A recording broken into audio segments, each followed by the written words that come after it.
Hi friends, তোমরা যারা 1/2024 RRB open vacancy লোকো পাইলটের form fill up করেছিলে তারা হয়তো সবাই জানো নভেম্বর মাসের 25 তারিখ থেকে এক্সাম শুরু হচ্ছে। সিটি ইন্টিমেশন স্লিপ অলরেডি দিয়ে দিয়েছে। কার কোথায় পড়েছে সেটা জানিও।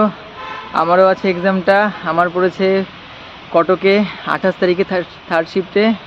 তোমাদের কার কোথায় পড়েছে মোটামুটি ভালো করে প্রিপারেশান নাও। একটা অনেক সুন্দর অপরচুনিটি রেল দিয়েছে, আর এখন অনেক দ্রুত সমস্ত রিক্রুটমেন্টগুলো হয়েও যাচ্ছে, তাড়াতাড়ি করে জয়েনিং দিয়ে দিচ্ছে। মোটামুটি ভালো একটা প্রিপারেশান নাও, এসে ভালো করে এক্সামটা দাও, কোয়ালিফাই করো। এখনও সিটি ইন্টিমেশন স্লিপ চেক করোনি, আমি আমার ডেসক্রিপশন বক্সে লিঙ্ক দিয়ে দিচ্ছি, চেক করে নিও। আর বর্তমানে আমি সাউথ সেন্ট্রাল রেলে কর্মরত। প্রচণ্ড প্রেশার, ভিন রাজ্যে রান্নাবান্না করে থাকা, খাওয়া দাওয়া প্রচুর কষ্টের, তাই জন্য তেমন একটা পড়াশোনা করা হয় না, তবুও চেষ্টা করা হয় মাঝে মাঝে একটু করার। তাই এক্সামটা দিতে যাবো, দেখা যাক কী হয়।